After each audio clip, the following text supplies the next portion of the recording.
Hello, everyone. Welcome to Screenwalks. My name is Marco Demutis. I'm digital curator at Fotomuseum Winterthur.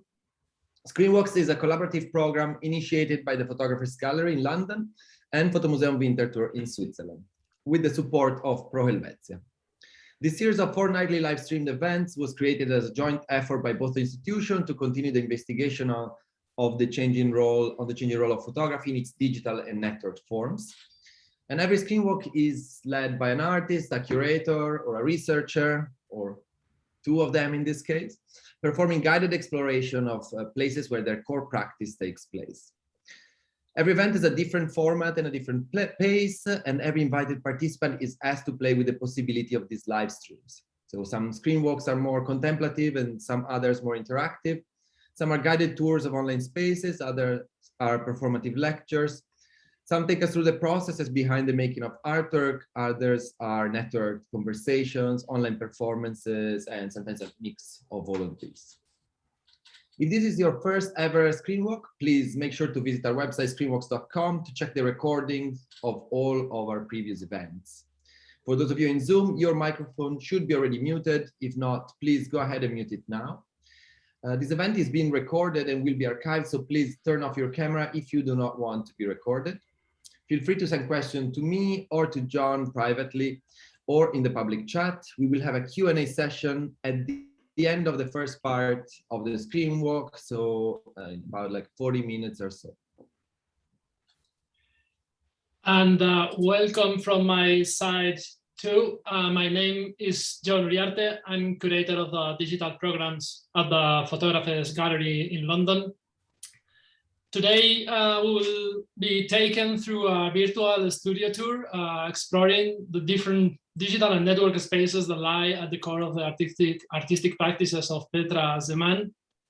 The cultural, technical, and social diversity that lies within these virtual worlds will be explored by the artist in conversation with writer, curator, publisher, and Petra's friend, and I guess that co-conspirator, Jamie Sutcliffe.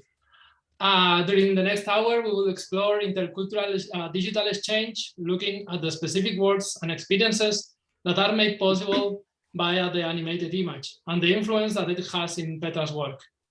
This shared reference between both our guests will take us to explore the opportunity that online spaces offer for collaborative creativity and contagious fandom.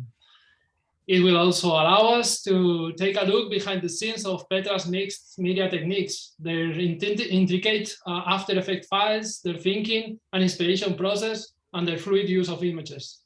An artistic practice that they use to build narratives, to rethink notions of identities through the lens of gaming, internet culture, anime, and much more. Tonight, we are so lucky enough to see the artist's current progress in their upcoming work, so it's sort of a sneak peek preview as well. And yes, the bios of the two guests tonight. Petra is an artist whose practice spans across several territories, situated at the murky intersections of artists' moving image, animation, and video games, layering real-life footage with 2D frame-by-frame animation and game landscapes. The work takes the form of video essays spun around the animated protagonist yourself, undertaking a pilgrimage through landscapes that have become oversaturated with fiction. And Jamie is a writer, curator, and co-director of Strange Attractor Press. He is the editor of Documents of Contemporary Art Magic, published by Whitechapel Gallery and the MIT Press. And his writings have appeared in Art Monthly, Freeze, Rhizome, The Wide Review, and others. Just to remind you that this Screenwalk is going to be divided in two parts. First, Petra and Jamie will engage in a conversation for roughly an hour. And after that, Petra will stay on to play Yokai Watch 4. And we invite you all to follow the stream. And I guess that this is all what I have to say. Dear Petra and Jamie, thank you for accepting our invitation to Screenwalks. We are very happy and excited to have you here. The screen is yours. Cool, thank you. Thank you. Yeah, and thanks Petra for inviting me to be a kind of respondent to your Screenwalk, because this was initially conceived as a very kind of technically oriented presentation of your practice and how you produce your essay films and your applications. And I think given the fact that we've been having a conversation now for around a year and a half around themes that come out of the sort of theoretical and conceptual and political circumstances of animation production, it's really good to be able to kind of have an exchange with you. Yeah, for the first time in the public eye. But, yeah, that's true. Yeah. So I guess just as a little kind of introductory comment, I feel I should say that one of the things that seems to energize both of us in terms of our interest in animation is the fact that animation has become a kind of nexus point for thinking through lots of different important contemporary issues, whether or not that's the conditions of digital labor practices, whether or not it's issues of transcultural exchange as animation passes from country to country, from production process to production process and different manufacturers. Also, the way that animation, specifically kind of science fictive animation, anticipates the post-human or the more than human. But I think the one thing that we share really specifically that kind of underscores all of that is an interest in Japanese animation, specifically in anime and the manga or kind of comic books that anime is often kind of influenced or inspired by. So my first question really comes down to formative encounters with anime. And the reason I want to start with this is because I think there's a 10-year age gap between us. And we both grew up in very different contexts. I grew up in the UK and you grew up in Hungary.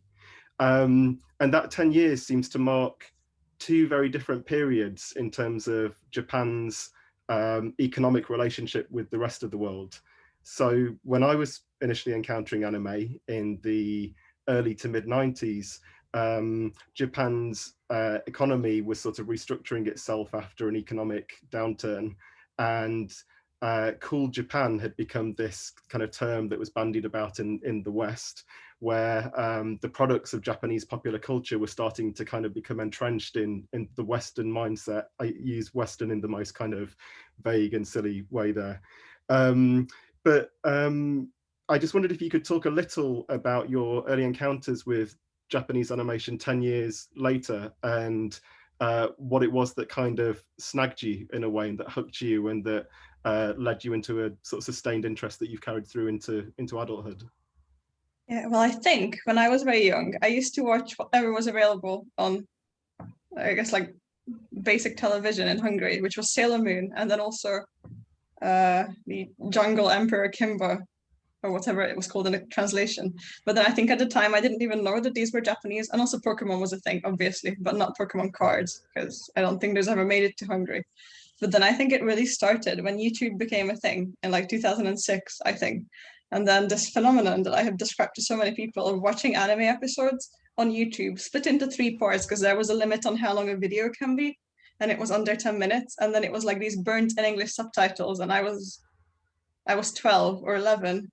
I didn't speak English, not very much anyway. I did not speak Japanese in any capacity. And I was just like hung on to these videos and you just kept watching them. And then it extended into discovering Naruto, which, as many of us may know, is one of the big ones.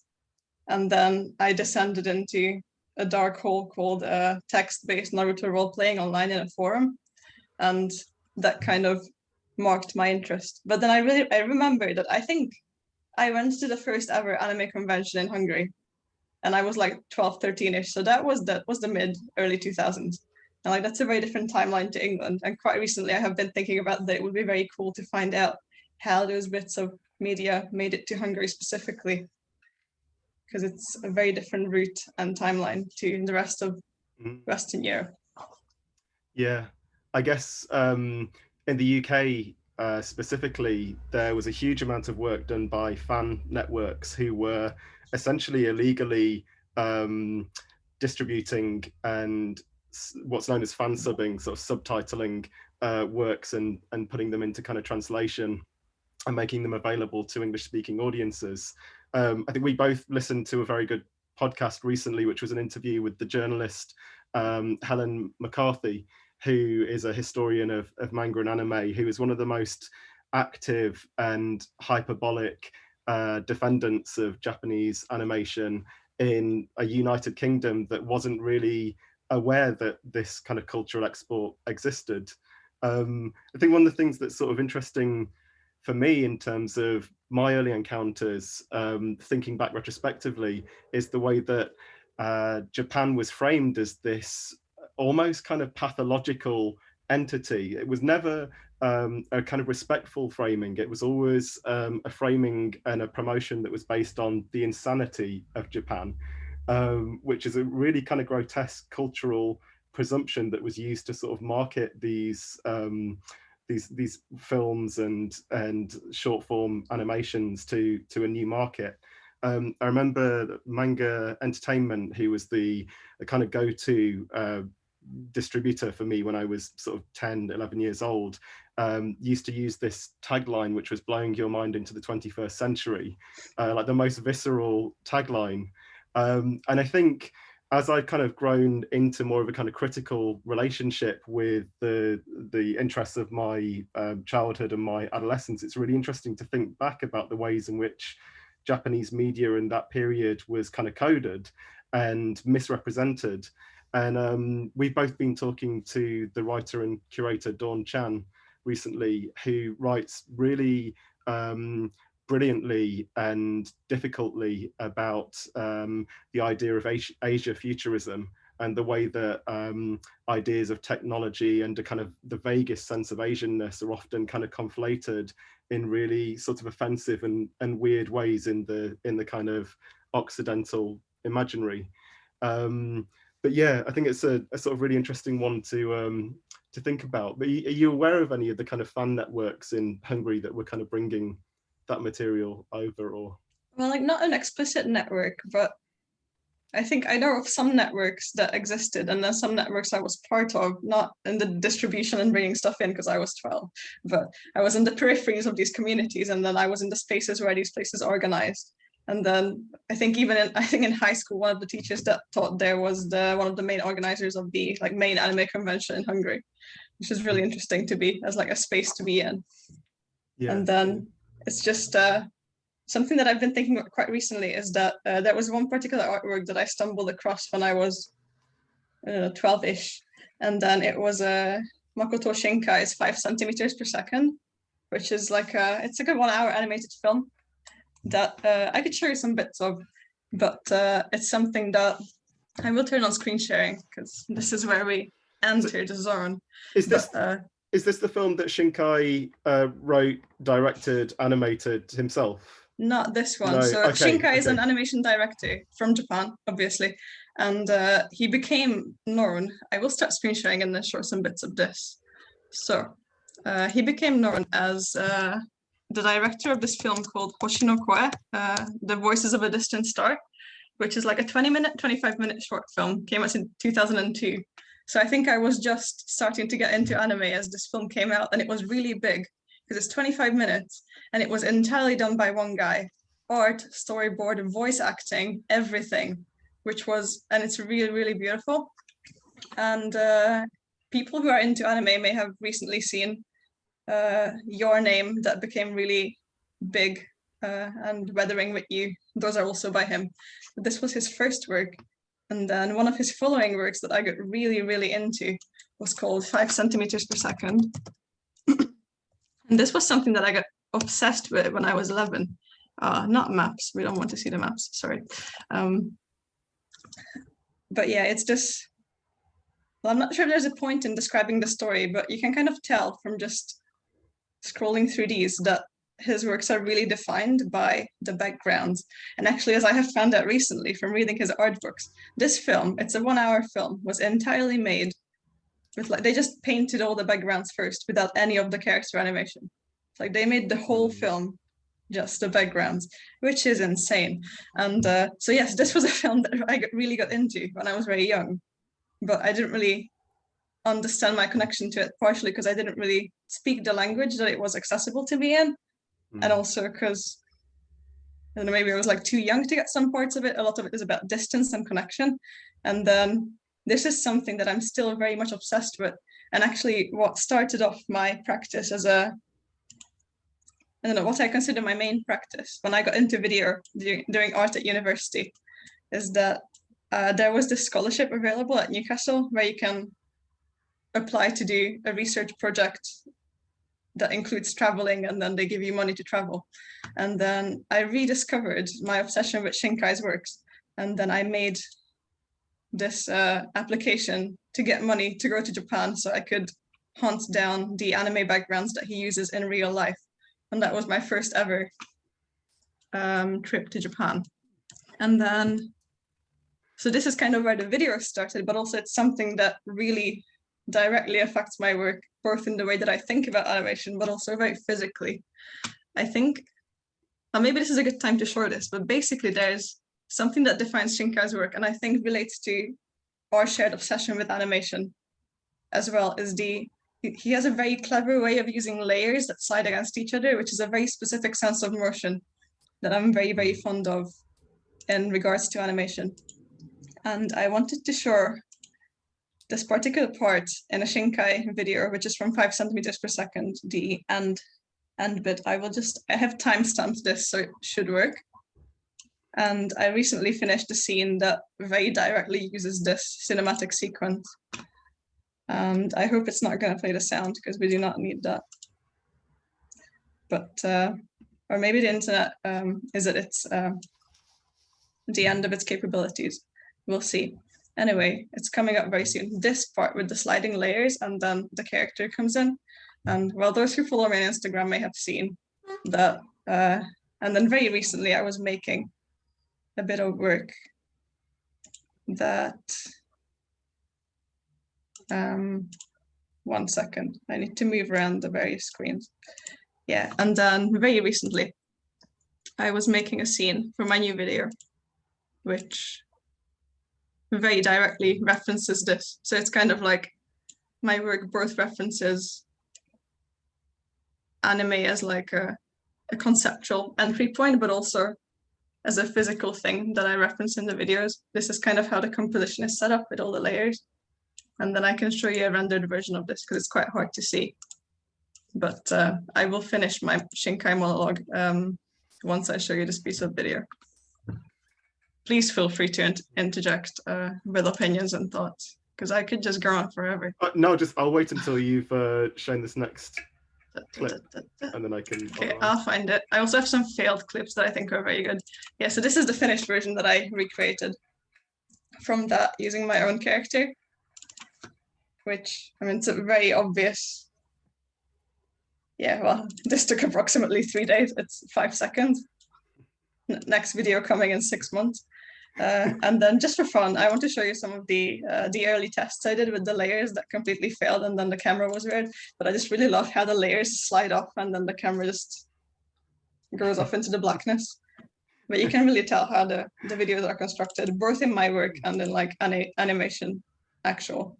Yeah, that's just to bring it back to sort of Shinkai's early work and that kind of mammoth undertaking of creating his own film. It's sort of strange that a lot of the anime that we talk about and we sort of critique in our ongoing conversations is produced by entire studios worth of people, and these are the anime that you often refer to in your work or kind of reference or riff off. But you're very much a solo practitioner working in a series of nested applications. Could you just talk a little bit about the experience of being an independent animator and what the kind of aspirations of that are, and where you see the limits of that existing, and just how it how it functions in opposition to like a group activity of producing animation collectively? I think, well, for the one part, I have never done it as a group, so I don't have personal reference of animating with others, but I'm really fond of the solo experience, partially because well, my videos feature heavy narration. There's like a strong written element, which I think is very important.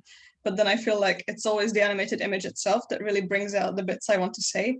And then the bits I want to say, I can only say with the animated image. But then if I wanted to work with others and I wanted to express precisely those things, then it would be very hard to get that with a group. I think possibly depending on who was in the group. But also very good, very well-timed question, because as I'm working on this new video, which is sort of for a project that I'm running for next year called On Animatics. There will be more information to follow online when I get myself on social media.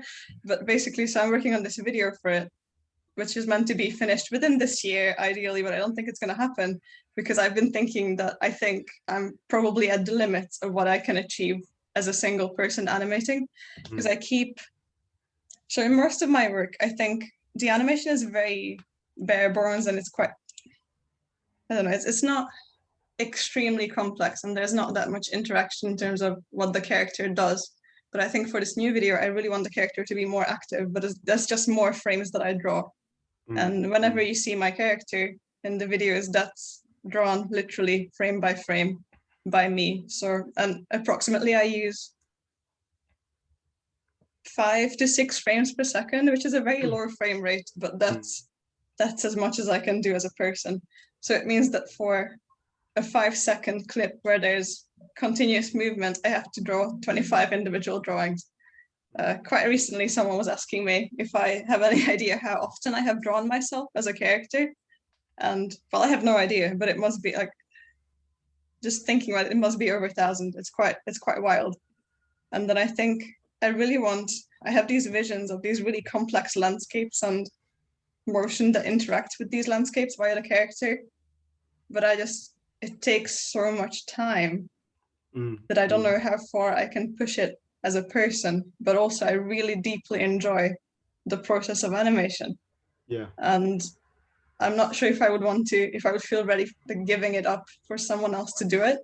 Yeah. So it's quite hard navigating the space, I think, because I think I am at the limit.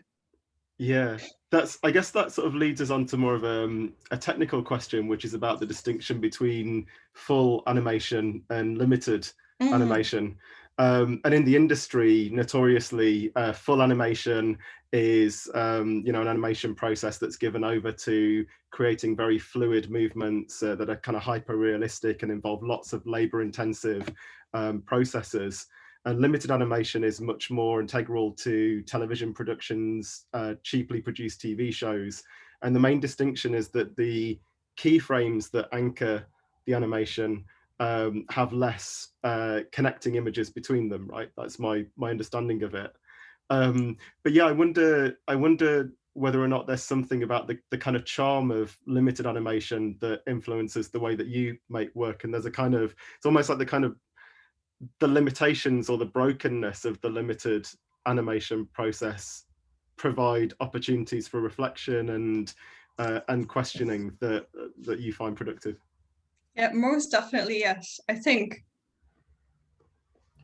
I have had some people have made comments to my work sometimes saying stuff that it doesn't look as if it was real, or maybe the character that's drawn atop a real life film background, like it's not integrated smoothly.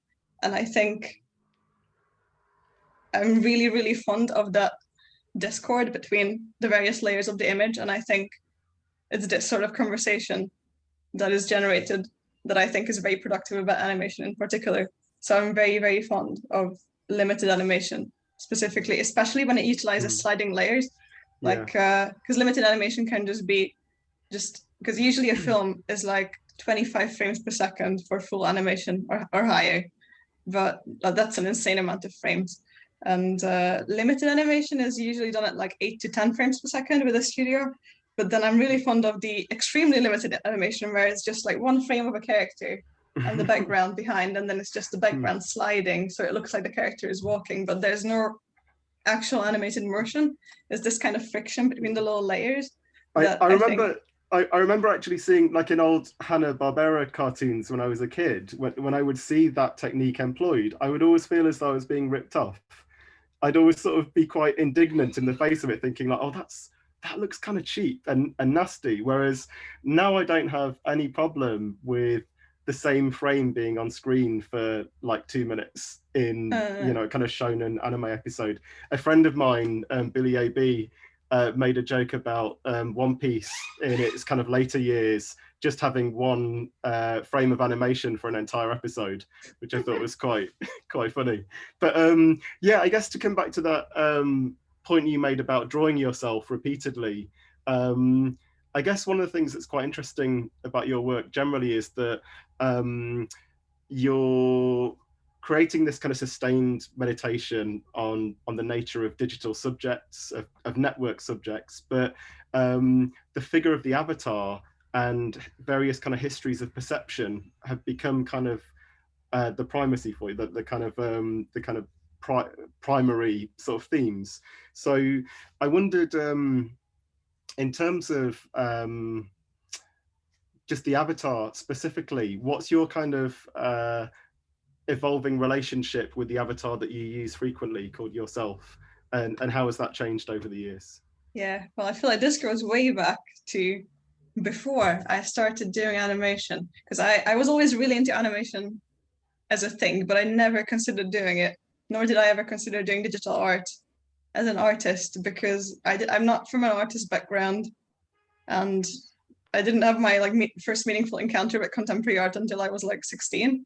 And then I just didn't know that there were other options that were not painting. I didn't even do art at school because of how the schooling system works. So I never really considered that I could be like an artist that isn't part of an animation studio and use animation. And then in the second year of university, I was having an art crisis because I discovered that I hated painting. And then I came up with this idea that I would go past this art crisis by drawing a comic in which my cool future self, which was called Yourself But Cooler, would give advice to my current terrible self. And then I would just get past this art crisis in this like time jumping way. And then at the same time, I signed up for a random After Effects workshop at Newcastle University, which is where I studied. And then that's when it all started. And then I just had to make something in the workshop. And then I thought, oh, let's make it look like a game. And then who should be the character? I'm not really good at role playing. So I just took this character called Yourself. And then I got really fond of this idea of like, oh, it's yourself, but it's cooler. And then like levels in video games and different level characters. So my first video that I made, which is still a motif that I refer back to, is having different levels of this character that's like just yourself, like way back in the future. I think in the Monomyth guidance series, there's like 3 options, which is like the last one is like yourself, but like really cool. That's kind of how it started. And then it just, I think I accidentally discovered the narrative potential of this character that at the time was very much just me. And then over time, it has become, like at first she just started lagging behind very slightly because like I change, but animation takes ages. And then also she inhabits a very specific realm that I'm not quite part of in that same way with my body. And then she just accidentally became a separate person, even though at first she was this empty vessel for my personality. And now I feel like we have a very like two-way generative relationship. This is something that I have often said in the Monomyth guidance series, but also I say it as a fun fact, is that I'm very fond of having pink hair, but I really don't know if I keep it pink because I like it personally, or if I would feel out of character at this point if I changed it. And then it's this really fun relationship of really relinquishing control to this character, where you would assume that there's a hierarchy of, oh, I'm the master and this is my little like empty vessel. But then it's a very different two-way relationship. And I think there's a lot to be learned from speaking to your avatars in this way.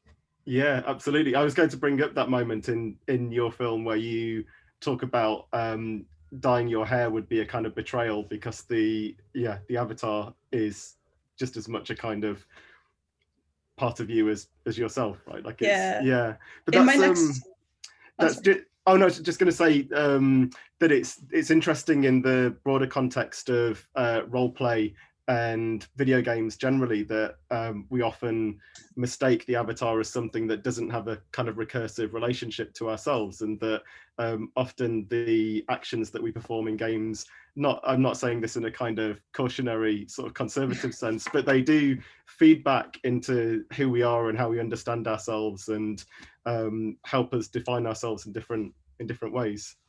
Yeah, also I think once you start seeing your avatars, like in a game, for example, as something that is not just a direct underling of you in terms of hierarchy, it just gets so exciting. Like I often use games in my works, and then I get really interested in the the narrative ramifications of a game. So I have this body and this character, but then I pull up the load menu, and then I can still see the game word because it's just like a transparent image of the menu across the game screen, and then the character is just standing there, and like, what is the experience of time for that body? It's just really exciting. Yeah. And I just wanted to bring things briefly back to the production of animated imagery, and specifically ideas of dimensionality and the 2D versus the 3-dimensional. And a theorist that we both really love, Thomas Lamar, talks about the nature of 2-dimensional animation production, and how something like the animation stand deals beautifully with kind of linear representations of space, but it can't project the camera into space easily. It requires something like computer-generated imagery to create that illusion of sort of ballistic perception. Now, in your case, you're using digital technology. You're not kind of confined to using something like the animation stand to create an analog animated image. So could you just talk a little bit about the fact that you're producing 2-dimensional films, but within software packages that are capable of so much more? yes, I will share my screen again because it may be fun. And then I will kind of use the in progress After Effects file, because I use After Effects to make most of my work. Well, technically I have an iPad that is very good for like smooth animation, and I use that for sketching out the character animation motions, and then I draw the actual frames in Photoshop, but then I put the videos together in After Effects. This is the vague outline. And so basically what After Effects is it's a video compositing software, which refers to that it's not just video editing, as in like you take a clip and then you cut it, and then you can, I don't know, add some basic effects for color and that sort of stuff. But like it's basically Photoshop but for videos, and it can incorporate so many things, including actual 3D space. So I thought I wanted to show a relatively simple one. This file is a mess. This is my upcoming video, upcoming in the next 4 to 6 months whenever I finish it. Not because I'm not dedicated to working on it, but because that's how long it takes. But let's see what we have here. Okay, for example, here I have a good example video, which I will get up outside of this. So I will find it, I'm sorry. Okay, cool. This is something that I actually made in the last year of my art degree at Newcastle. I hope it does not have sound. Yeah, cool. So this is like the most bare bones 2D thing. So there is a sense of 3D space, but there isn't. This is just a flat image where I'm just, I cut out these buildings from pictures I have taken in various locations. I drew the little path, and then I drew the character with the basic walking animation motions. And then I'm just sliding them at different speeds in front of each other to create this sense of a parallax that you would see from a train window, which is kind of what Thomas Lamar describes as animatic movement as opposed to cinematic, because he has this really great, well, it's not his stuff, but he uses trains as a way of explaining differences between certain sense of motion. And one of them is the bullet's eye view of the train that you would get from standing at the front of the train and then looking outside and going along in the landscape like a bullet shooting through it, and that would be cinematic view. And then from the side of the train window, like the train car with the windows on the side, and then you would see this landscape pulling past you with these different sliding layers where you can separate the layers of the image into a composition where you can kind of feel the stitches that hold it together. That would be animatic sense of movement, and that's what I'm really into. And yeah, this is a very basic example. But then I wanted to show, so I can show this one with the clip that I played the little clip of. So basically, I can't quite play you back the actual clip because my laptop can't really handle the 3D in that way. I do all my work on a laptop that's it's like a gamer laptop, so it's quite strong. So basically here I have, this is the final video of the camera kind of pulling across these hills, and then there's the character, and then it switches to this view. But then I can get up this other view that shows me, so my actual video is on the right side, and then on the left side we have the video of, well, not the video. So we have this triangle, which is a virtual camera that I'm kind of moving around. I will do a little bit of stuff with it. I think I'm just going to mess up this composition and then not save the file. So I have this virtual camera in my composition that I'm using, and then I have different layers. This layer is the hills in the front that you can, I just clicked on. That layer in the middle is the hills in the middle with the character standing on top of it. Maybe if I move it up, you can kind of see. Yeah, you can see what's going on. Yeah, and then the background is the sky. So I have these 3 layers, and then I have this virtual camera, which is this triangle, kind of moving across this landscape as well as moving one of the hills. So it creates this fun sense of motion. And then you can see the camera slowly moving back.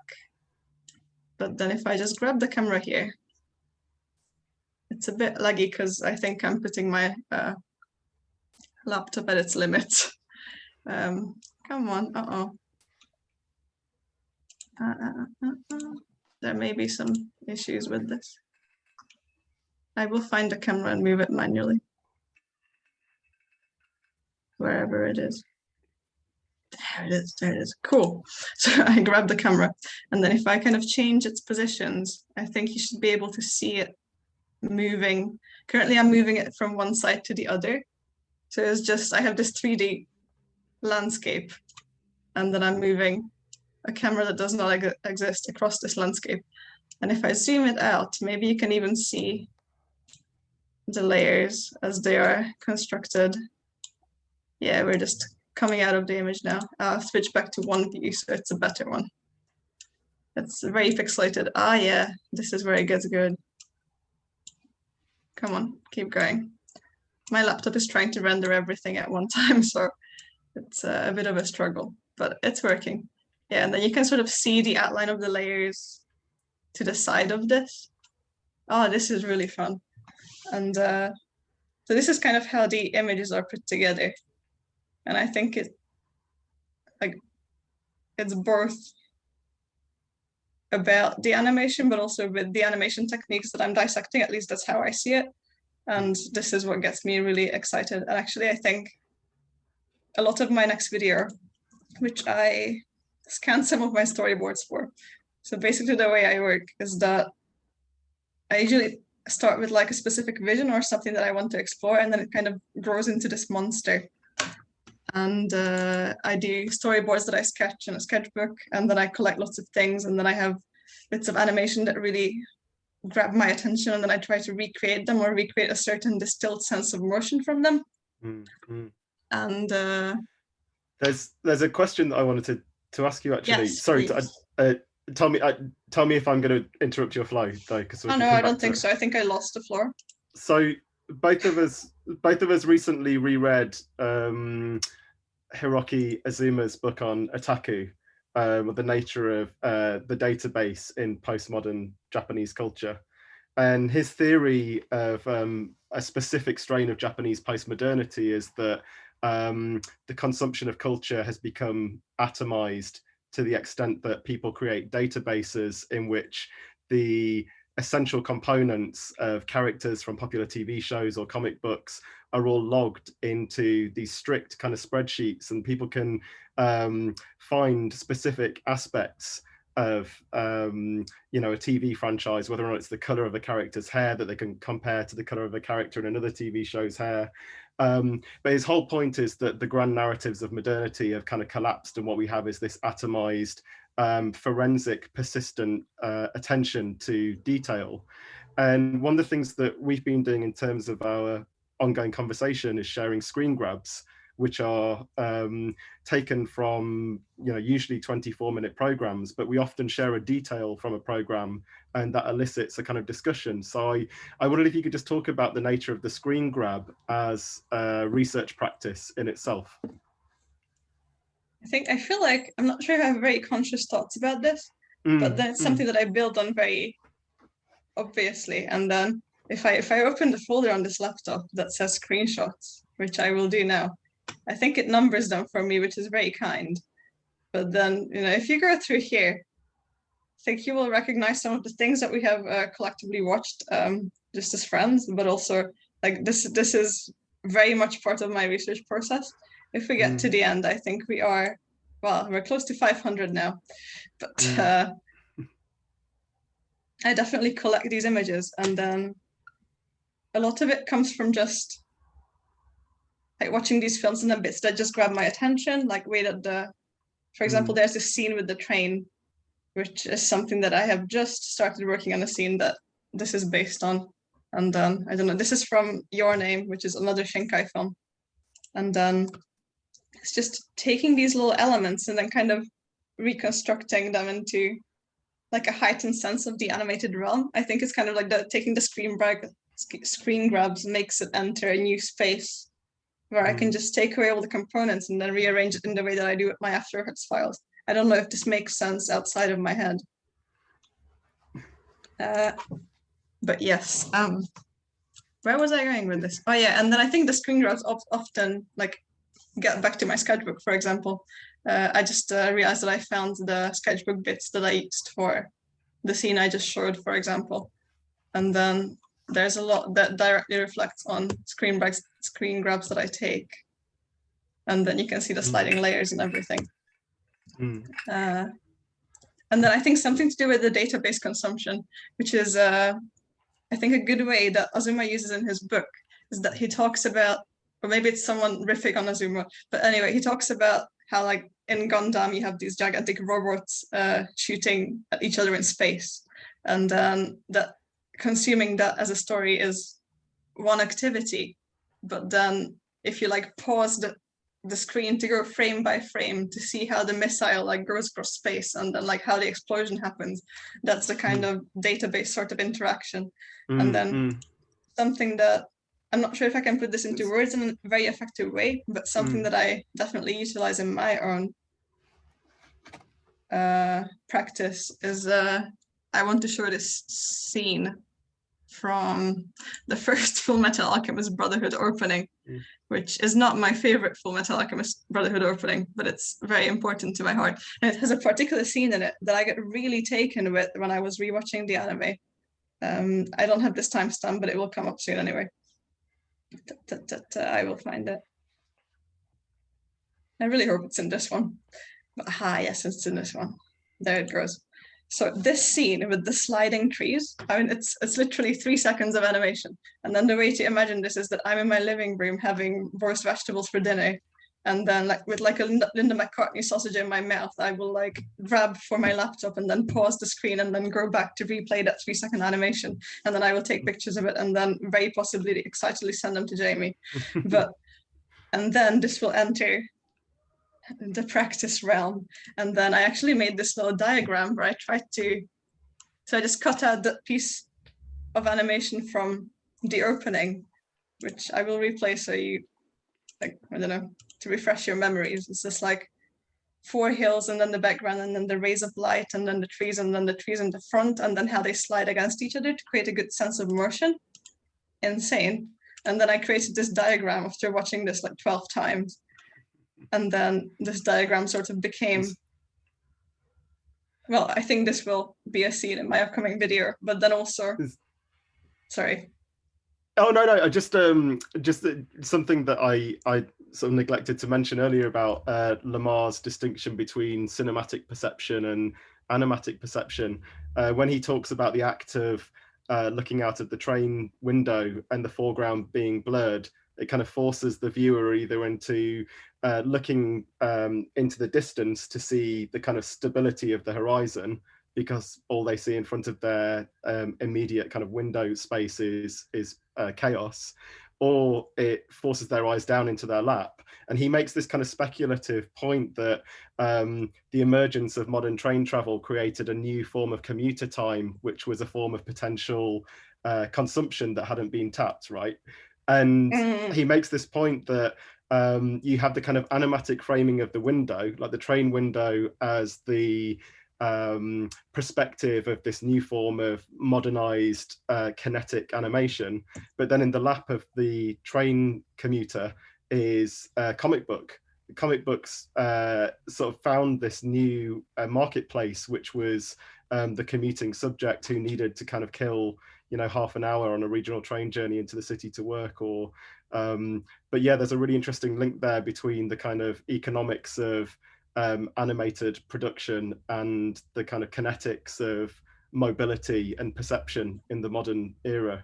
But just wanted to sort of ask you a sort of pretty broad question, and that's on the nature of this recurrent term you use, which is monomyth, which I think kind of comes from Joseph Campbell, and it also appears in certain kind of sectors of the sort of fringe psychoanalytical community, but it's a kind of structure of narrative. And I wondered if you could just talk a little about the importance of the monomyth as a structuring principle for your films. I think, first of all, a fun fact, my obsession with the monomyth comes from a Tumblr post to do with Full Metal Alchemist Brotherhood, which in itself, the entire narrative is like the whole monomyth structure, but then within like every arc is a very neatly organized monomyth subsection, which is very satisfying. And that's when I got really obsessed with the idea. And then, but the monomyth is this like very Western traditional idea of like the hero's journey, in which like it's usually split into three parts: departure, initiation, and return, which you may recall as the subtitles of my videos. But basically it features the hero who departs on an adventure, usually to an altered state of reality, or like either a different state of mind or the underworld itself, and then acquires new knowledge or goes through a change in there, and then returns to their base reality as a changed person, and then kind of reconciles the experiences of the realm as seen in the initiation with what is real reality. And then I got really into this because I think I often feel like the bits I'm looking at are just incomprehensible, and I think having a frame to order everything into one sustained like moment where it's all like self-contained, I think that's very productive, because also it defines what's inside the frame but also what's outside of it, which is a very useful technique for categorizing stuff. And then I think if you add these borders, it's really good, because then you can just keep poking at them and then be like, oh, what fits in the structure, what doesn't fit, and what does that mean for the overarching narrative. And then I think this is why I got really into the monomyth structure, but also because I think I also want to reject this notion of very separate alternate realities. Is like you start in one world and that's the real one, and then you go into the other, which is not real, and then you return, and then you have some kind of awakening, but you're still very much present in one realm at once. And then I really like this idea of being in multiple places at the same time, or like spread across different universes in different vessels via different avatars, not in the way of hierarchy, but in the way of what does this mean for the ways that I can experience these words, and then what sort of potential does it rise for like more empathic understandings of various realities. It's interesting, like just seeing the sort of political purpose and kind of use value of anime cultures for certain sort of subsections of the reactionary right over the last few years. I think one of the most kind of awfully resonant memes for me in the run-up to Donald Trump's inauguration was the meme, "Donald Trump will make anime real," which kind of just says so much about I guess kind of anime's libidinal undercurrents for sort of lonely men. But yeah, one of the things that's kind of interesting for me is the way that a lot of the anime you kind of draw upon is taken from the kind of shonen genre, which is kind of marketed to young boys, and is often based in this kind of very Joseph Campbell-esque idea of the, you know, the hero who kind of goes on this sort of solitary journey and encounters supernatural beings and returns sort of more fully formed. But one of the things that's sort of interesting is how those sort of almost like distinctly kind of heteronormative in intent properties are also spaces for kind of queer speculation and kind of queer misreadings and queer appropriations. So I wonder if you could just talk about maybe the way that sort of cultures kind of blossom within these otherwise like awfully encoded and sort of very gendered spaces. Yeah, well, I'm not fully sure how these places came to be, but like they do exist, and I have been very present in various fandom circles from a very young age. And I think it's not something that I can very consciously reflect on, because I don't think I ever consciously create a space for myself as a queer person. But then, well, I think for one, queers tend to gravitate towards each other, and then if you have weebs, some of them will be queer, and then that kind of just generates this itself. But like, I think the beauty of fandom is that you can just take these things that are intended for a certain audience to be consumed in a certain way with a certain system of values, and then you could just ignore all of that and then create something ideally collectively with others, or through sharing your reading of them with others, that makes it possible for a queer space, or like just an alternative space to form. And then it doesn't have to do anything with the base media. And then I was a very prolific fanfiction writer when I was in my early teens, and also late teens and early 20s. So, but yeah, and then some with anime, some with not anime. But it's really interesting, because something that I was thinking of recently is there's this game called Kingdom Hearts, which I had never played, but for some reason I was obsessed with it when I was 12, because there was lots of AMVs on YouTube. Like the whole AMV phenomenon, I could do an entire talk about that because I have so many thoughts. But basically, Kingdom Hearts AMVs on YouTube, and then there's this organization in them called like Organization 13 or something, and they all have these long black coats, and then I think they're all men, and they all have like the anime hair, very long, very cool, like high cheekbones, and then one of them has this pink hair, and then it's like, I think roses fall every time he attacks or something. And then I just got so obsessed with this whole concept that I wrote like novel-length fan fictions with my friend about like their queer relationships. But then this was also at a time of, you know, like queer awakenings in a very different way. It's just this, yeah, like somehow these spaces cultivate alternate understandings, which are very productive and lovely. Does this make sense as a thought process? It made sense in my head. Yeah, no, absolutely. Yeah. And I'm just thinking of, I had a final question lined up, which I just kind of completely got sidetracked. I can't remember what I was going to ask you. But I think we're probably good to go to questions. And if the question comes back to me, I'll try and ask it myself. But John and Marco, do you want to sort of moderate any questions? Or? Sure. There were a couple of questions, in fact, in the chat that we can bring to you. The first one is by Chloe, asking if you could share the names, books, again, of the database atomization stuff. I shall type them. Yeah, it would be nice if you could like share them, maybe. What is the title? I've remembered my final question. Nice. Bring it on. So in the blurb that we wrote for this event, you use the phrase what it means to kind of be a nerd in the art world. And that's something I've had to kind of confront recently, because I curated an exhibition based around the video game franchise Metal Gear Solid, which is the most, I mean, on the one hand, it's massively popular, but its kind of fan base and its mythos is incredibly niche.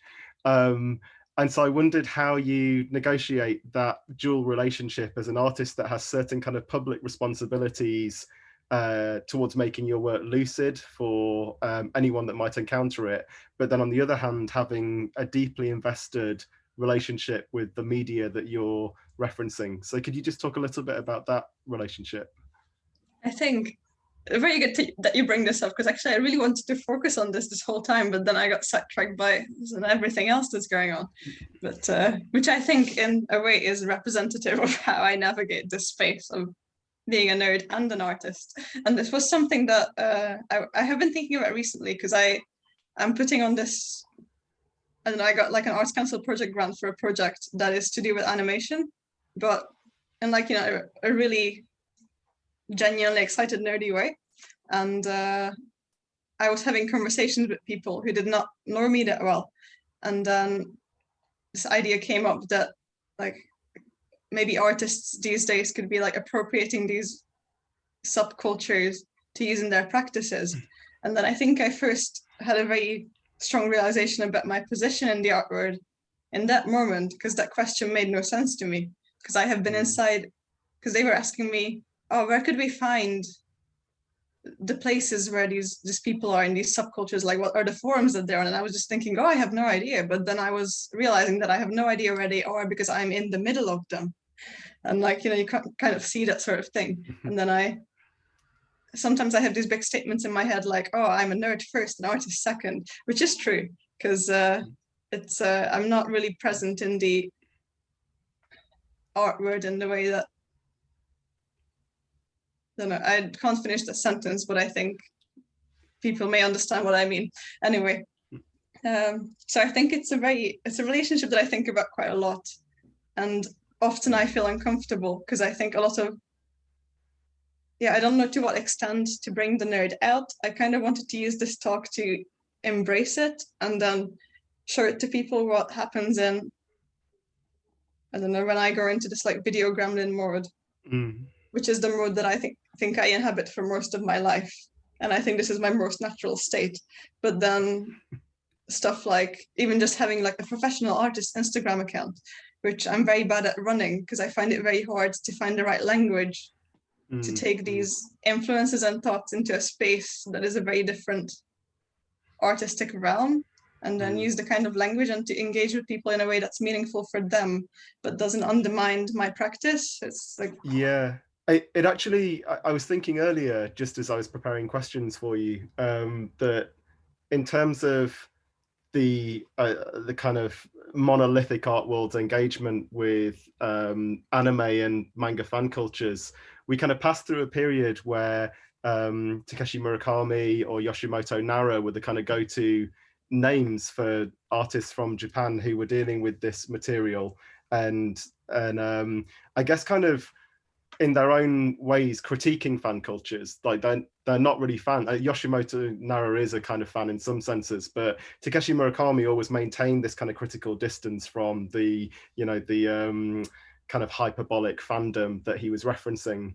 And then in Europe, you had people like Pierre Huy developing the project No Ghost Just a Shell, which was a kind of really basic, like, so me too. It's like, that's a strong statement to say in like a public talk, but I have a lot of strong feelings about that project, like just reading up about it as I was in art school, but also recently, and just how just all the statements, I'm just like, no wonder that it's just No Girl's Just a Shell when you made it so ugly and put no care into it. It's terrible. That's on you. Anyway, but the thing that I find really interesting generationally is how a lot of younger artists whose consumption of these kinds of cultures is just the kind of lifeblood of their existence. Like the rhythms of those TV series have a kind of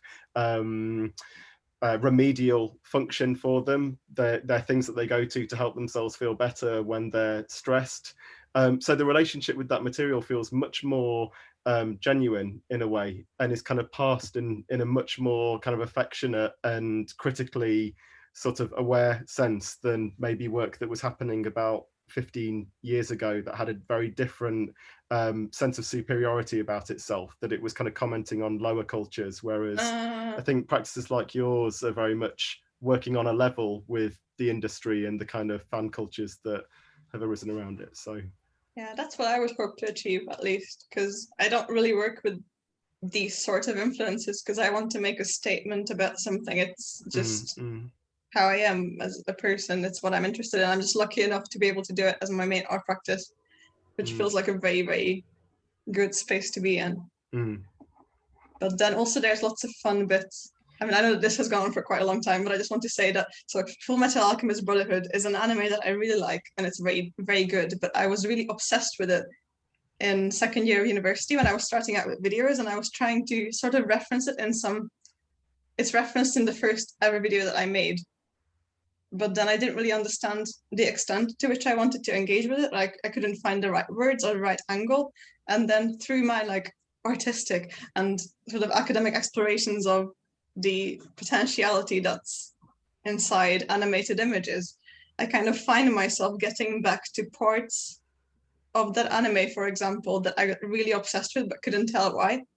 And then, for example, there's the whole premise of Fullmetal Alchemist Brotherhood is that you can use alchemy as a sort of magical ability, and then which works like alchemy would in real life, but like in lore that exists in this realm. But you cannot bring humans back to life. And then when you like bring a human back to life via alchemy, then you enter this realm, like you go through the gate of truth, which is a fun name anyway, and you enter this realm of truth, which I kind of see as like the word without the frames. And then the more you see of this realm, the more you comprehend, the more of your physical body you have to leave behind.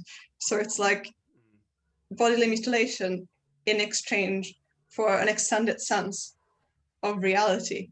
And I think this is something that really fits well with looking between the layers of the animated image, not quite in the sense of like the violence of being mutilated and losing your limbs, but in the sense of, oh, this like meat vessel cannot contain that sort of level of distributed perception.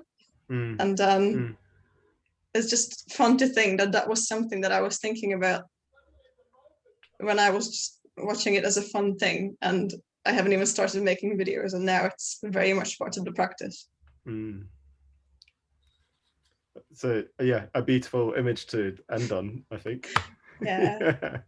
Oh man, I was planning on finishing this talk with like showing you some bits of Yokai Watch, which is a game that I have been playing, because I mean games also affect what I do, but then well, I will still play it at the end. But should we are there any questions we could take? Well, I have a question as well. Maybe we give a little bit of time to the audience also to add their question in the chat.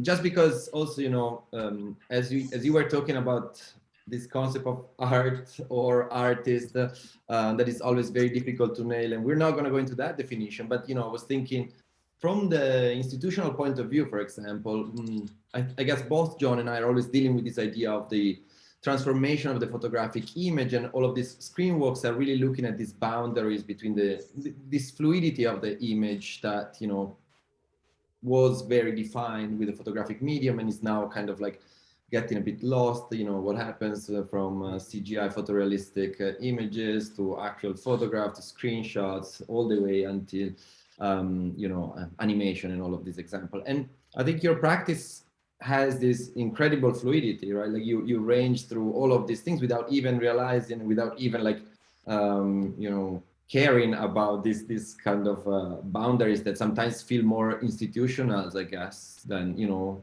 defining where the photograph starts and ends. But I wonder, you know, like what is the relation for you between all these sorts of images and how you bring them together? Is it kind of a more intuitive process, or is there, you know, are there a particular quality that this media kind of bring together in your work?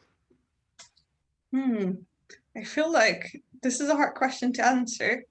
And I think I would say that it's probably a more intuitive process, because it's not a process that I think about very often. But I think most of the time, at least for the Monomyth guidance series, which is a 4-part video series that I made while I lived in Japan for 2 years on this scholarship period thing. And for those, I very much went out to certain locations. I went on a lot of anime pilgrimages to real life places that feature animated films to record real life footage. And then I would construct the videos based on these. And then I think, well, I don't live in Japan at the moment, but then at that time when I was walking through these spaces, I think I would always have this awareness, kind of like having like a camera suspended behind my head, of just like me walking around these neighborhoods that feature in these animated films. So I already knew them as images, but then it's a very like cinematic experience, but also at the same time, considering my practice and then I'm collecting footage for it, it's kind of like, and then when I take the footage, I consider how my avatar is going to fit into all of it. So it's like this very extended, dispersed sense of perspective. And I think this is kind of my general relationship with the images. But then I have found that since I'm not able to go on anime pilgrimages at the moment to the same extent, I think I have started to look at a lot more of the atmospheres of certain landscapes or cityscapes, or like images that are more layered or more of a focus on creating new landscapes from a number of images. And well, there was another thought there that I think it may be lost forever. But I think I'm starting to have a relationship with the visuals that's a bit less intuitive and more actively generative, and trying to see, oh, what can I make out of all of these things that are available to me in this location through various channels. Yeah, there's another question that I think that can be like also connected to what Marta just asked somehow. Madeleine is asking, well, first says that loves hearing you both talk so openly about your love of these pieces of media and how those inspirations exist on your work. And says, I would love to hear any thoughts you have around the lines between fiction and truth within fandom-related work, especially as Petra's work involves a personal avatar. I think that's a question that can't really have a straightforward answer, can it? Because I would really like to maintain a position where I refuse to draw the line between truth and fiction. Like, not in a sense of delusion, which like in itself is a term that, you know, like not in a very intense sense of like, oh, I don't look around myself and think that, oh, I am an anime character in the way that you would imagine that statements to be. But I don't really want to draw these boundaries between where I stand and where my avatar stands. It's more like I think it's more fun to look at where the boundaries may be. And then that's a very personal question of like, where do you think this territory ends and where the other begins? Yeah, sorry. I was just going to say, it raises a really interesting, so your question raises a really interesting question about the way that fandoms mediate and gatekeep the relationship between truth and fictions in terms of the truth of fictions, right? Like, I just think fan cultures, even though Petra and I are both like actively involved in them, are notoriously toxic places that love orthodoxy. Sort of certain sections of them love orthodoxy, and so there's a weird relationship between the fiction that's being kind of commented upon, and then the sort of the heresy of like misinterpretation or like misnaming something or misappropriating something. Like it's a very sort of weird relationship that fandom has to the material, even though it's fiction. It kind of has a sort of an almost like religiously zealous relationship to it at times. Yeah, kind of. It's like a strange commitment to detail, but the detail does not have to make sense in a way that is truthful. Big statement. Yeah, and then I can see that there's a continuation of this question. Yeah, thanks a lot. I'm just gonna read it for those in Twitch who cannot see the comments in the Zoom chat. So Chloe is asking, this might be a stretch, but I've been really into some stories recently that involve angels, especially this one story that I'm chasing that is about angels forming the frame that's looked through by a god from Ismaili tradition. Not really talking about a religious perspective, but maybe there is some link between avatars and the idea of the angel, and animation frames and this angel frame. Perhaps this is more an idea I should keep for later, but you have typed it now and I've read it now. So. No, I'm really glad you typed it, because definitely, yes, that's super exciting. That's a very fun perspective. But also, I think that really relates to, like, just on like a very base level, like, for example, considering a game. And well, I think the most basic version would be like first person view, where you don't get to see your avatar, but like you're controlling this character and then you can see the floating hands. And then, you know, that would be like, you would take the position of God in this sense, and then like, you know, the frame is this weird like virtual vessel with the disembodied hands in the screen and the weapons that you're like experiencing your work through. And then I think, well, I mean, God is a strong word that I don't wish to use in terms of hierarchy, but that it relates to the mythology of this. But that's very exciting. And I think it's this sort of framing that I think excites me a lot, especially if you consider it in a way that you remove this hierarchy of control and more like, I don't know, just more empathy, like a two-sided relationship. That may not have made sense in words. That's why I make videos. There's an interesting anecdote from the sculptor Joseph Buckley that I think about quite frequently, and it ties to this in some respects in the sense that it's sort of about religious modes of perception. And Joseph's a sculptor who works with different techniques of display, different sorts of novel approaches to kind of hanging or stacking pieces of sculpture. And one of the things that he talks about as a kind of influence or a kind of sculptural problem comes from the history of religious statuary, where statues of religious entities, deities, angels, martyrs are placed high up so that the viewer has to kind of tilt their head back to look upon, you know, the angel or whatever it is they're looking at.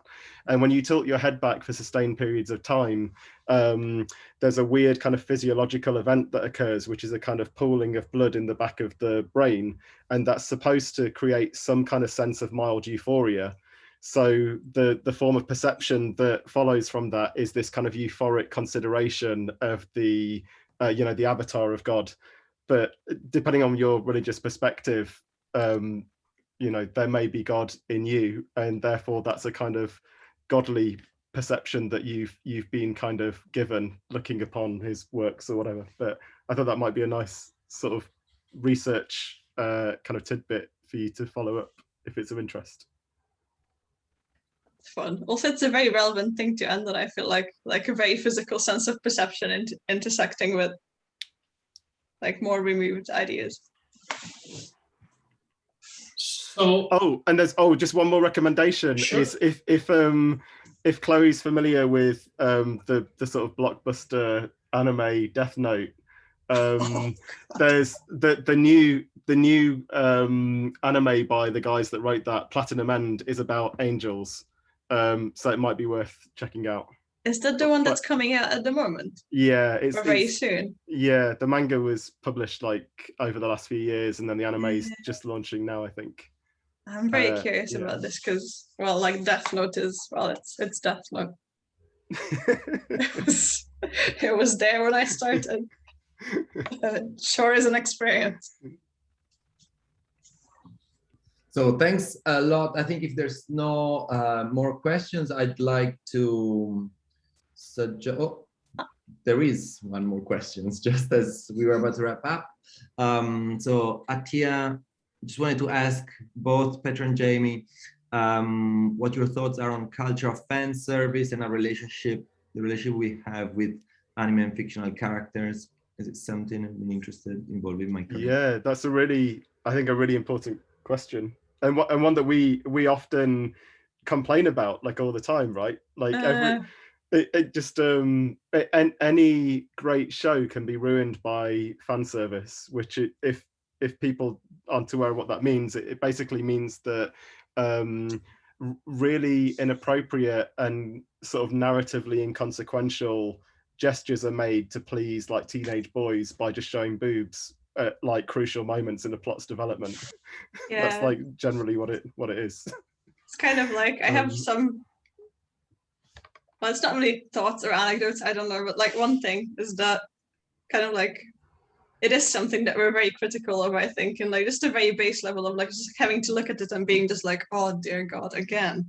But then sometimes Jamie and I will watch, like, we don't live in the same place, but like we'll watch animes at the same time, and then I think often, and then we like send each other commentary via WhatsApp, and then I think often the commentary is like, unnecessary boob scene. So that's very, oh yeah. I see someone has commented the dreaded beach episode, which in a way is dreaded, but also I deeply enjoy a good beach episode. Or like a good like hot springs episode. And then another thing is that an anime that we have both enjoyed recently is Golden Kamuy, which is a really good anime And then that features also fan service, but it's with all these male characters. And it's just a very different sense of utilizing fan service. So I think there's a potential for a sense of criticality. Yeah. And, with Golden Kamuy, it feels disruptive and subversive in the sense that the show is staged in the way that most of those kind of shonen shows are, and you know, framed specifically for teenage boys, and then this very kind of homoerotic material is dropped in at these unpredictable moments, and it's almost like having the kind of rug pulled out from under you as a viewer. And you think it's a sort of deeply progressive and brilliant bit of television. yeah, it's really, really good. It's really refreshing that like there's this character who's like a 12-year-old girl, and like at no point do we see any angles or weird body parts that are not necessary to be seen. But then at the same time, there's an abundance of really hairy chests. and sauna scenes, loads of guys in the sauna together. Yes. There's a book that you might want to check out, Atia, which was published recently by a guy called Matt Alt, who's a translator who specializes in localization services for films and video games. But he's written a book on the history of Japanese popular culture, and there's a chapter specifically on the evolution of 4chan, which I don't know if you're aware, but it kind of came out of anime messaging boards in Japan, like the Futaba channel or 2chan. So it kind of says a lot to me that the framework for discourse, which was kind of rooted in you know, sharing inappropriate pictures of like scantily clad anime babes, then evolved into the place where the alt-right managed to kind of gain some traction in the US.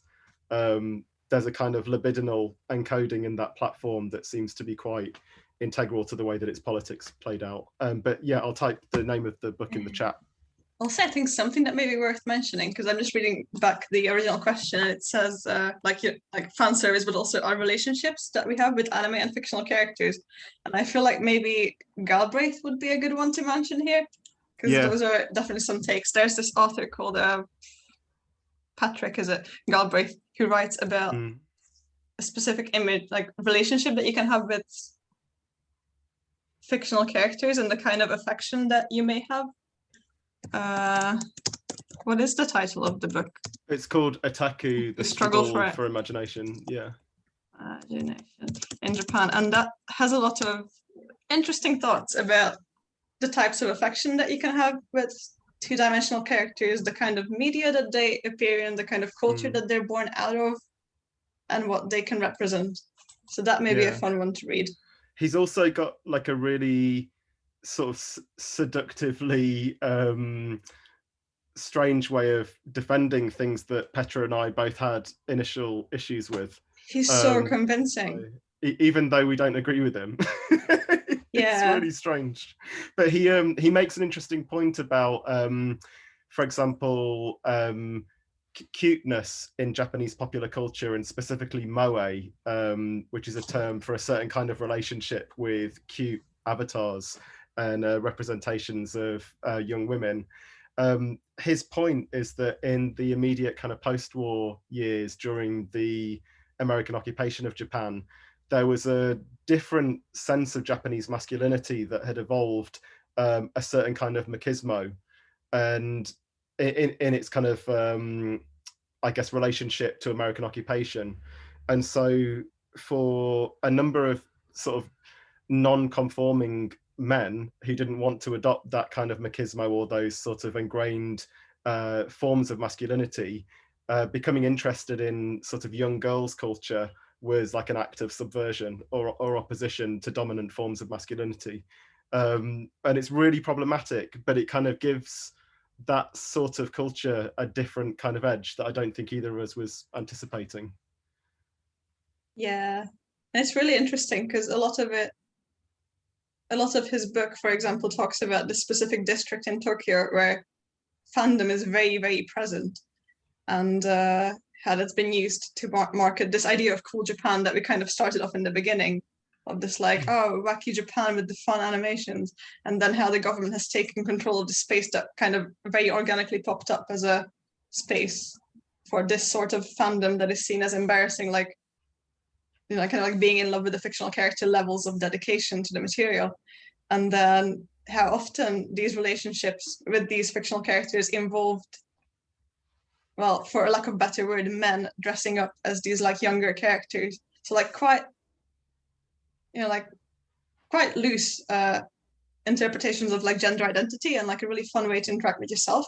But then once this area of Tokyo started getting more developed and then controlled by the government, they actively banned crossplay, as they call it, which is when people, mainly what they mean is that they don't want men to dress up as women.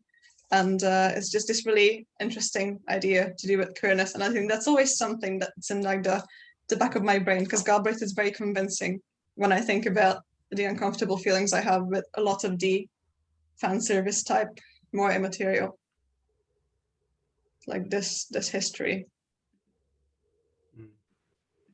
So I feel like your conversation could go on forever, and I didn't Yes. encourage you to start your own format because I think you already have a small community of people who's just engaging so much. So I think that the step is really close, and I would really love to see that, or a podcast or something.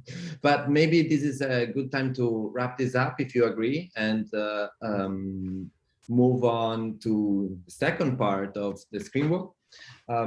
Before we do that, I would like to, of course, well, thank you both and thank all the people who joined us today, and remind everyone that we will also be back in 2 weeks. John?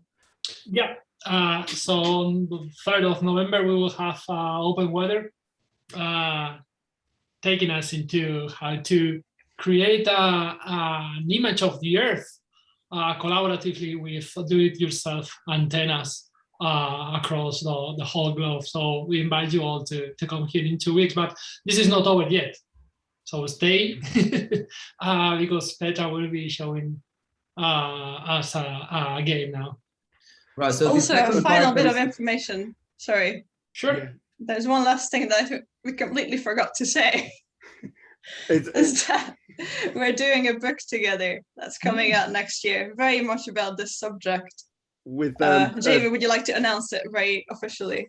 Yeah, so we're doing a book with Banner Repeater in London, which will document conversations with 5 of the sort of leading anime and animation theorists, and those will be interspersed with writings from writers and artists and curators. So that should appear sort of late summer with Banner Repeater, who are a brilliant space, artist book space and gallery and press, and people should check out their program. They're brilliant. Yeah, and the book may or may not be titled Weeb Theory. Mm-hmm. Well, yes. Fantastic. Cool. We'll stay tuned for that and let us know. And yeah, I just wanted to say the second part of the Screenwalk, so will be different in the sense that Petra is gonna stay in and will literally just walk on her screen, on the screen of her Nintendo Switch, basically. You are free, of course, to stay or leave as you please, but more, Petra, how would you describe this part? Is it more of a let's play stream? I think so. Yeah, so in the original plans, I was going to show part of this game during the talk, because it's a game called Yokai Watch 4, which has not been localized for English yet.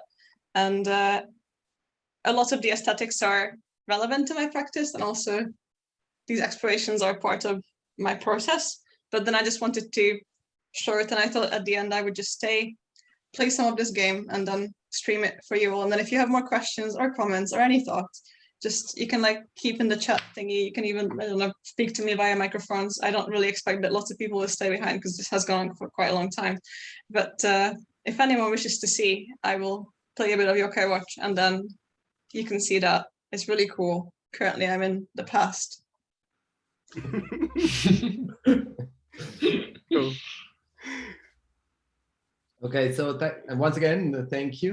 And while you take the time to set up, Yeah, thanks Jamie a lot for the wonderful moderation and all the thoughts and the generosity also of both of you in also answering with to all of the questions. That was fantastic. Yes, thank you. Stay tuned with the Let's Play with Petra Szemán. Cool. Yay. Thank you. Bye. Thank you. Fun times. Bye bye, everybody. And whoever stays can have a good time. But it's fine if no one stays, because this has gone on for a long time.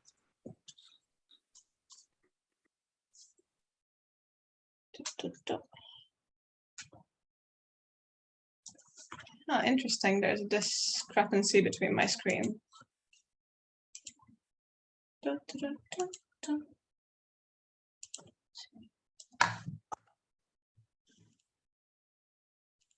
I wonder if anyone has stayed on.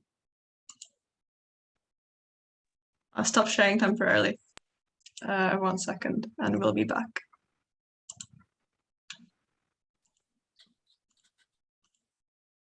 Neat, fun. So some people are around. That's very nice.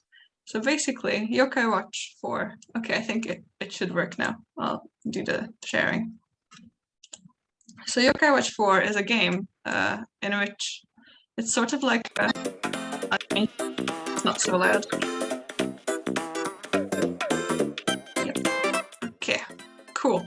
So it's like a Pokemon-esque game in which you basically have these little creatures that are based on Japanese yokai, which are part of Japanese folklore. And then you just fight with them, you befriend them, and then there's this grand storyline. But I just wanted to show this area of the world that I'm currently in this game. Yep. Because the story of this game, roughly, is, well, I mean, it's marketed towards young people, so it's very simplistic. It's just, you have your friendship group, you're very good children, and then there's these bad demons that want to destroy the universe, and then you want to work with your friends so this does not happen. And then in this game, it involves a lot of time traveling. And I just wanted to do a little walk around this fun section, because currently I'm in the past. And it's just a very nice part of the game. And I think it relates to a lot of the aesthetics that I use in my videos. And it's just a very like Showa era Japan. And well, yeah, this is me and my little cat Familiar. He's super sweet and he comes after me every time, which is really nice. But I can also change who my little friend is. I really like to have this pig character that I have named Peach Michael for various reasons. And I like to have him run after me. But yeah, and in particular, the reason why I wanted to show this game is just because I think the word building is really rich. And maybe it relates to the sense of immersion that I refer to often. I just love the level of detail and the fun that you can have in the very mundane settings of this game. I'm really drawn to these old-style Japanese streets. For no particular reason, I think. Recently, I visited Hungary, which is where I grew up. And I was just thinking that I'm really fond of these derelict buildings, which are very common in Japan, because you kind of have this view of Japan, I think, from the West, it's super high-tech, but it's like, it's the future and the 80s at the same time. And I really love these old spaces in Japan. But I can't really say why. But then I'm equally fond of them in Hungary, or like Eastern Europe in general. And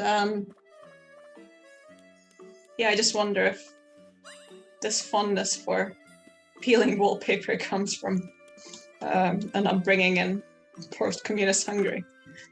But that's a fun take. Oh no, this is not the room I wanted to show you. But yeah, basically quite recently I was in this house and then I had to cleanse it from an evil spirit. And then there was this really cool room in it, which is the study of one of the characters. Let's see if I can find it.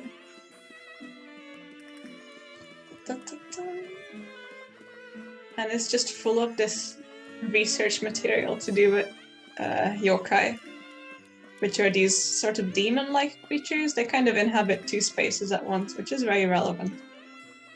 Yeah.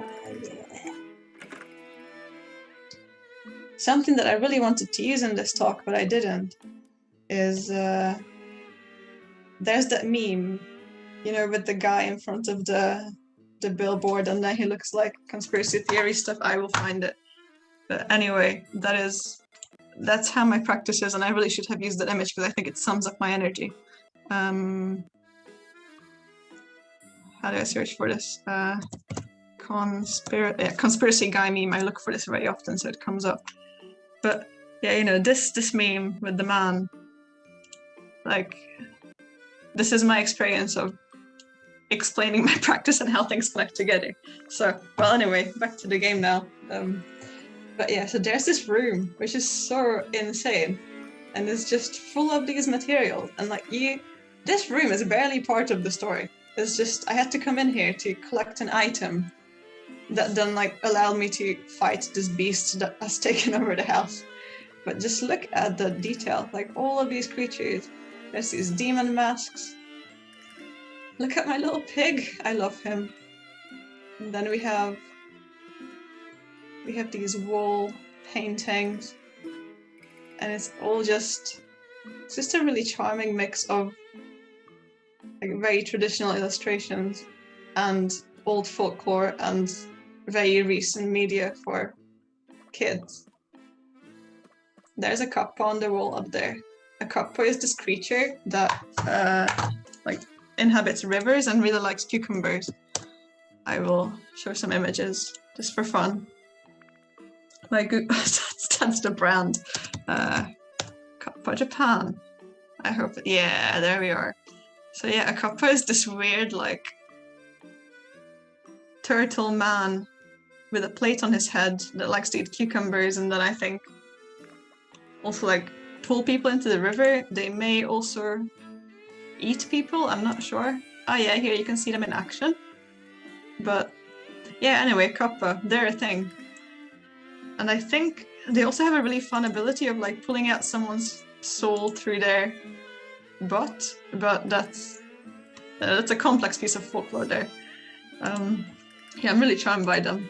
But then it's just really nice how this really traditional folk stories are united with a game that came out a few years ago. And I actually found out recently that, let's go to the back area, that I found out recently that at one point Yokai Watch was bigger than Pokemon, and which seems insane. But now it's just, oh, look at these views, very good. Recently I took some images in here. Right, I managed to get some angles where the character is not in the way, and then I think I will use them in a video.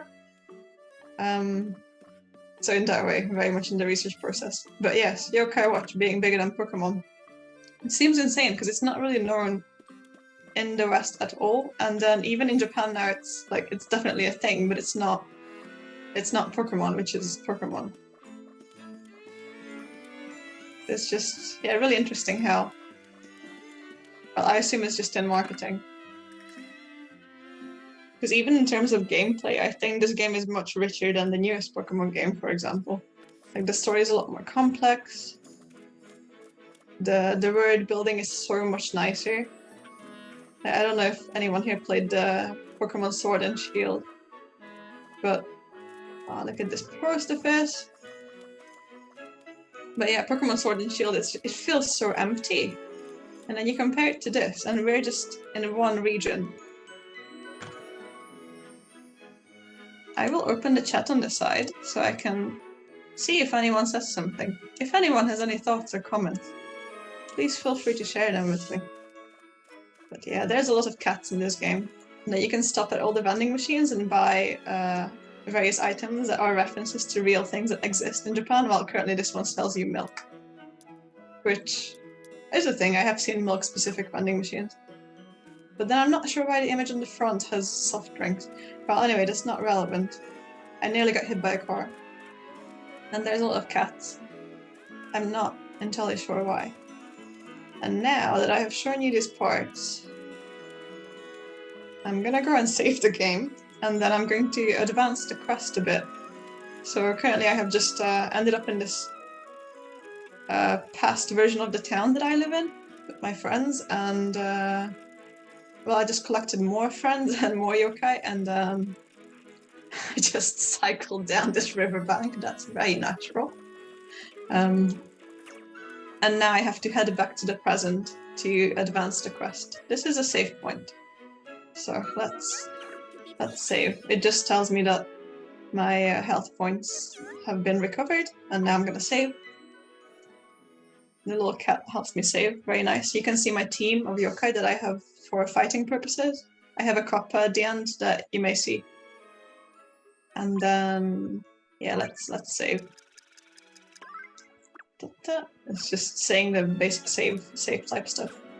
There's some little ducks there that you can see. I can't walk past this. It's just kind of interesting how, like, this world is really limited.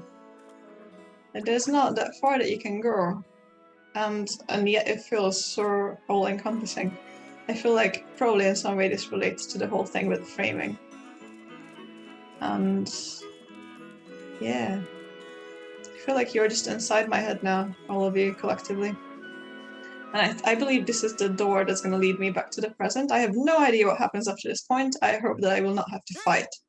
There's no voice acting in this game, which is a bit... Yeah, and then I have this friend of mine who can supposedly open it, because I was working on finding the key to this. And now I just ask him to, please open, little guy. And then apparently it's not working. And then various intense friends. Neat. Apparently because so the game is called Yokai Watch, which relates to like a physical watch that you wear on your wrist, and it kind of allows you to see yokai, but also like talk to them and then become their friend, and then it gives you your own powers. And then apparently I need a certain yokai watch to open this door, but as it appears, my watch is not yet complete, and I need to go through some other quests to unlock its full power. Neat. But then maybe I think this yokai just unlocked it for me. Let's see. I really hope that the villains are gonna show up, because they're really dramatic. And every time they come up, I just say in my head that like, oh, it's so weird, these villains speak like, you know, like bad guys in anime, but then they are essentially bad guys in anime. Because there's a very specific mode of speaking that these villains use, which I don't know, if someone studies Japanese, it could be a fun fact. But yeah, all of my friends are just saying stuff like, oh, for a moment I thought that we'd be fucked, but apparently it's fine. Yeah, very happy for friendship and the power of working together. Neat. She just said good luck, as in like good luck, the English phrase. But like, I'm in the past. How does this yokai know English? This makes no sense. But cool. Okay, and now I'm gonna go through, I assume. Yes.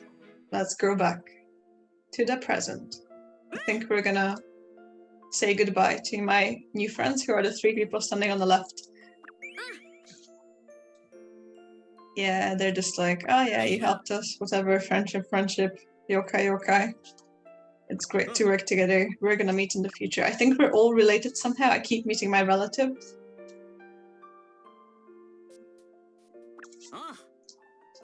Yeah, and then I shed light that there are not evil yokai in the world. Like, I don't know, like yokai are not really demons in the sense of, they like mischief, but they're not malevolent. Well, not all of them. But some of them are, and then, yeah, part of the quest was kind of making these people realize that yokai don't have to be your enemies that mess up your life. Yep.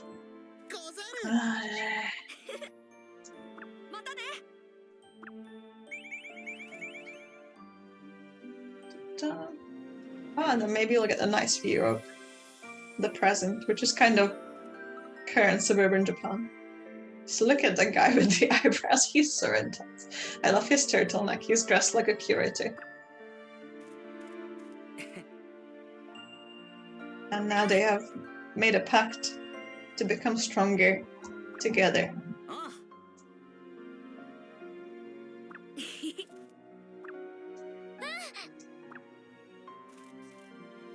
Oh, that's a very sweet ending to this part of the game.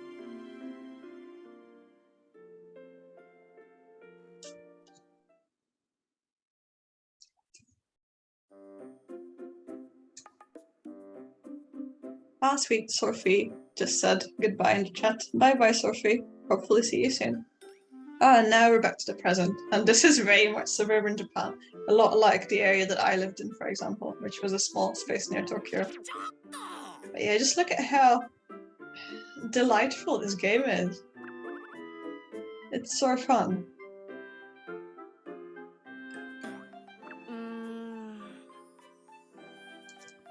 He's saying that he doesn't want to meet up his friends, he just wants to rest because it's been so long that he's been away from the house.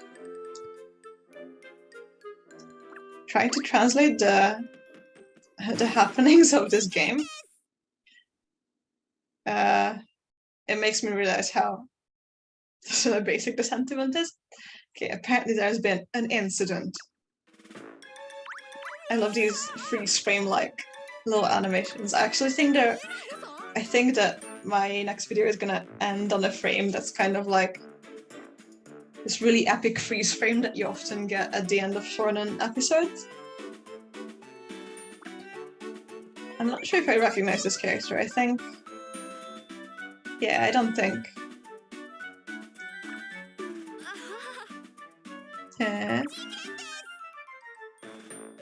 This person claims to be living in my house, but I don't know her. Huh. And apparently now the town is infested with evil yokai. So I think I may have made a mistake in the past and kind of bent reality. And yeah, it's telling me to save, so obviously something just happened. Yes. Neat. I think I'm just gonna see what's the next quest on the menu and then sort of end the game. Oh yes, here's the evil guys. And then I get these cutscenes of the evil people, but like just look at where they live. I don't even know where this is.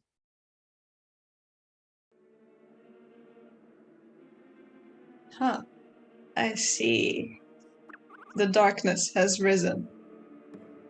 Oh god, they speak so dramatically. Like this is taking effort. So the light will go away from the skies, and then all the words are going to... what would be the right word for that? Kind of submerge in the darkness of the ocean. It kind of uses a uses a character that means like depth in the sense of the depth of the ocean, for example. I see. So they're saying, I think they're saying about a prophecy that the light of the world will be taken away, but then the chosen ones, the chosen protectors, are going to come through these doors. And it's really hard to translate some words because of the way the language works. I mean, maybe this is not the kind of thing that someone is interested in. My Japanese is not perfect, but it's a really fun language to learn. But it's kind of saying like a mirror that leads the magic, and then the people that can use these are going to come through doors and then destroy the darkness, I suppose. Oh, I see, cool. And then he's telling us, I think he's telling these children that there's this prophecy, and then I don't know. The children are just like, oh, but how does it continue? And then I assume that he's gonna say that, oh, I can't say how it continues because it hasn't happened yet, but then time is very complex here.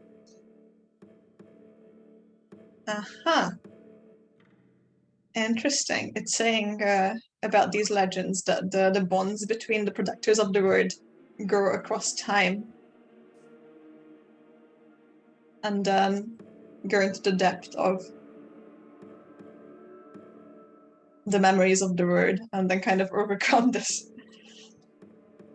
weird plane of reality to try and battle this I don't know, abstract darkness. Let's see. I see. Oh yeah, I see that yeah, and then when they bring the light back, the light is gonna cast shadows, and then the darkness is going to be reborn, and this sort of business.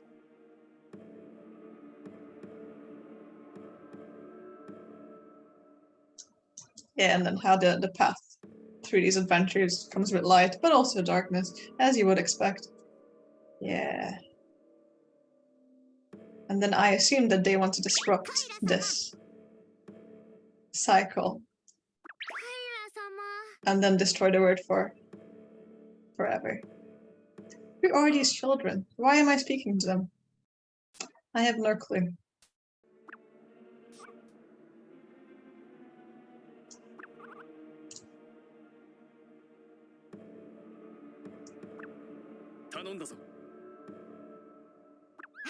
I think they're trying to steal the yokai watches that I'm in possession of, that I think traditionally belong to the light side and not the shadow side. Oh, what a great image. Oh, neat, neat. I just completed a chapter.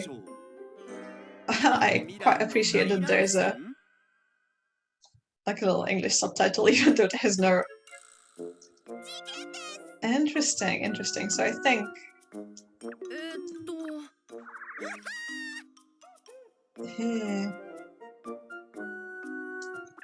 Yeah, so because of my altering of the time planes, there's been a crashing of different words, and then now lots of yokai are coming into this word.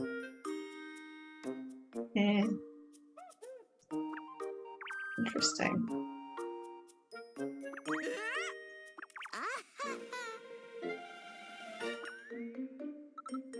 I assume that we have to go and help this person. There's a lot of speaking. There's no need for this.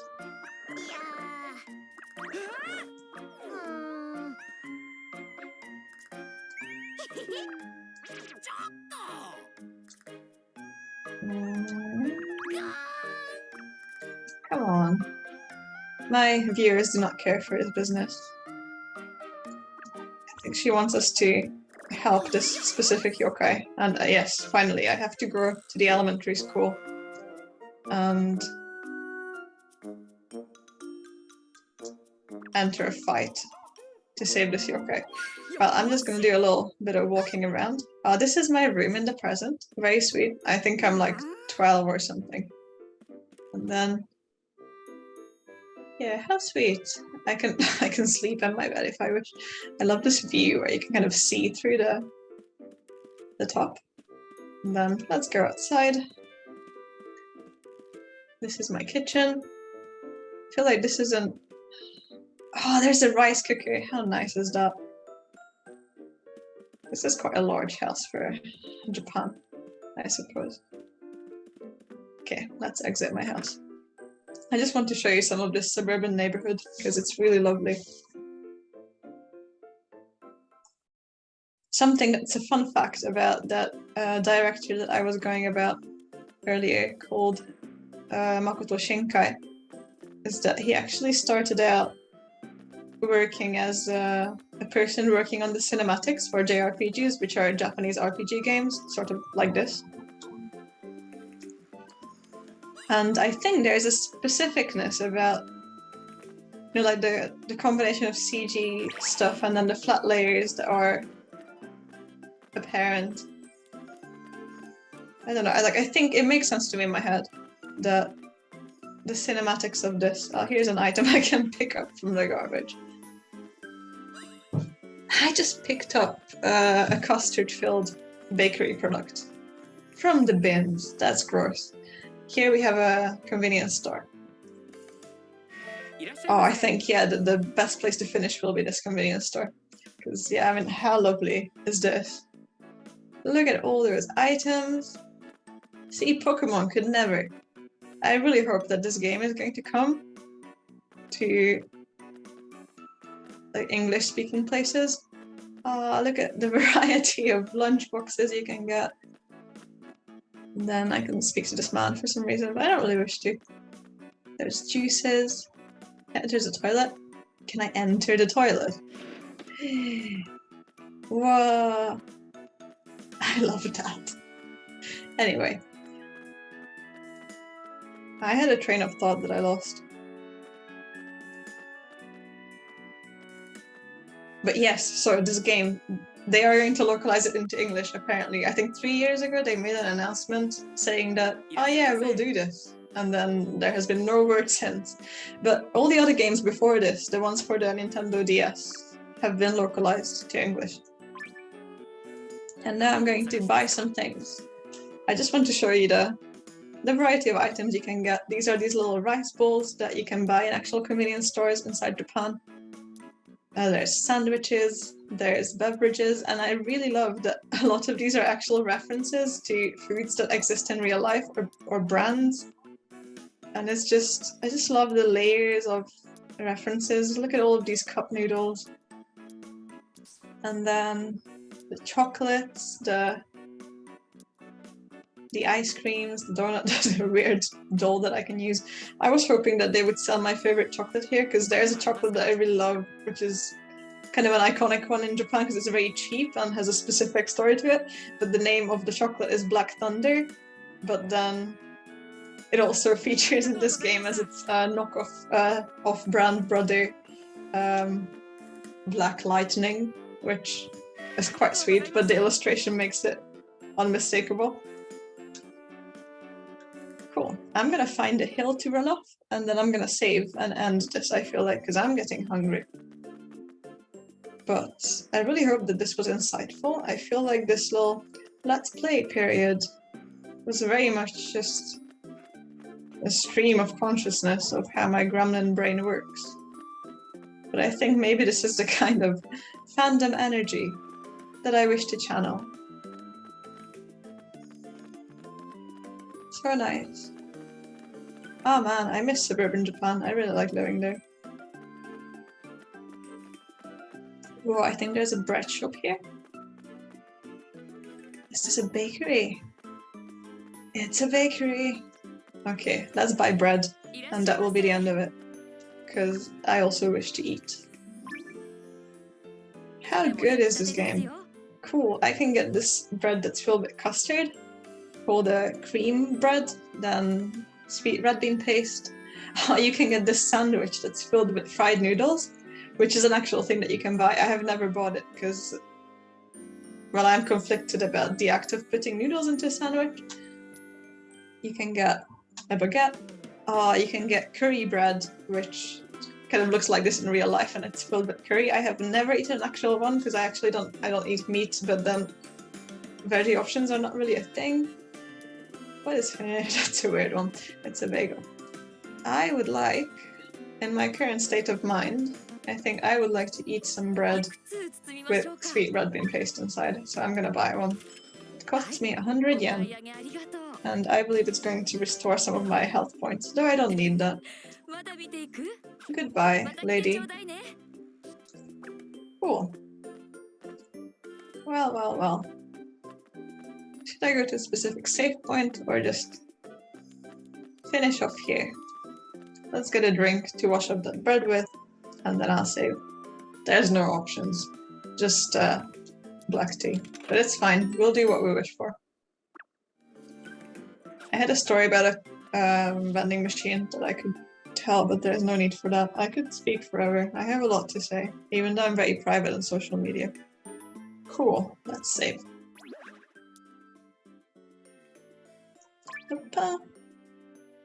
Kind of, I just write in my diary, and then that's the saving method. I'm quite at the beginning of this game. As you can see, I have played for 16 hours, that's the counter. And, well, I don't know how long this game goes on for, but there's a lot. There's a lot. And now we are inside my Nintendo Switch, which I'm streaming to my laptop via capture card, in case anyone was wondering. Yeah, you can see a bunch of games I have been playing recently, including Dragon Quest and Hatsune Miku, and then this one that I'm obsessed with, which is a rhythm game. But yeah, let's close this, and then I shall say goodbye. My face is back on your screens, I believe. Oh, sweet, fun. That was really great. I could talk forever, so please, if you think that we could have fun conversations, just message me on, email me, or like send me a message on social media. I will probably aggressively befriend you. that's how I befriended Jamie, sort of. He just sent me a message on Instagram and it just snowballed from there. So if you would like to enter the nerd loop, please, I'm always looking for new people to talk to. And anyone I can talk to about Makoto Shinkai will stay there. Thanks, everyone.